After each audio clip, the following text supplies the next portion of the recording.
নমস্কাৰ বন্ধুসকল, মই এগৰাকী কৃষি স্নাতক, লগতে অসম চৰকাৰৰ এগৰাকী কৃষি বিষয়া। মই আপোনালোকক জনাবলৈ পাই অত্যন্ত সুখী যে আমাৰ অসমৰ কেইগৰাকীমান বিশিষ্ট কৃষি বিশেষজ্ঞই এগ্ৰি এক্সপাৰ্ট নামেৰে এটা এপছ মুকলি কৰিছে, যাৰ জৰিয়তে আমাৰ কৃষক বন্ধুসকলে গুগল প্লে ষ্টৰৰ পৰা ডাউনলোড কৰি তেওঁলোকৰ খেতি পথাৰত উদ্ভৱ হোৱা বিভিন্ন সমস্যা যেনেকুৱা কীট-পতংগৰ আতংক, বেমাৰ আজাৰ ইত্যাদিকে ধৰি তেওঁলোকে সমাধান ল'ব পাৰিব।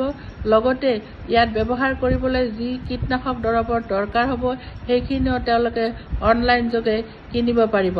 লগতে উদ্যান শস্য আৰু বিভিন্ন খেতি পথাৰী জনাৰ কাৰণে তেওঁলোকে উন্নত ধৰণৰ প্ৰশিক্ষণ এই এপছৰ জৰিয়তে ল'ব পাৰিব। গতিকে আহক আমাৰ কৃষক বন্ধুসকল, আমি সকলোৱে এগ্ৰি এক্সপাৰ্ট এপছটো আমি গুগল প্লে ষ্টৰৰ পৰা আমাৰ নিজৰ মোবাইলত ডাউনলোড কৰি লওঁ আৰু আমাৰ খেতি পথাৰত উদ্ভৱ হোৱা সকলো সমস্যাৰ সমাধান বিচাৰি লওঁ। ধন্যবাদ।